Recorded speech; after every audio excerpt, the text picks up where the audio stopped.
আয়াত ৪৮ ওয়াল আরদ ফারাশনাহা ফানিআমাল মাহিদুন। অনুবাদ, আর জমিন আমরা তাকে বিছিয়ে দিয়েছি, অতঃপর কত সুন্দর ব্যবস্থাপনাকারী আমরা। তাফসীর। ১ নং ফুটনোটের বিবরণ। মাহিদুন শব্দের অর্থ দুইটি: ১ বিছানার মতো সুন্দরভাবে বিছিয়ে দেয়া, ২ সুন্দর ব্যবস্থাপনা তৈরি করা।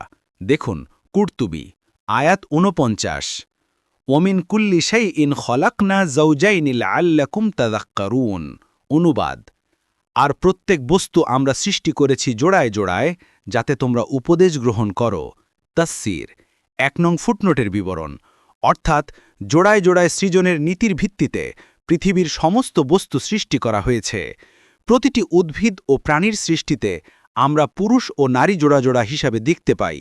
অনুরূপভাবে প্রতিটি বস্তুরই বিপরীত দিক রয়েছে, যেমন রাত দিন, জল স্থল, সাদা কালো, আসমান জমিন, কুফুরি ইমান, সৌভাগ্য দুর্ভাগ্য ইত্যাদি। দেখুন কুরতুবী।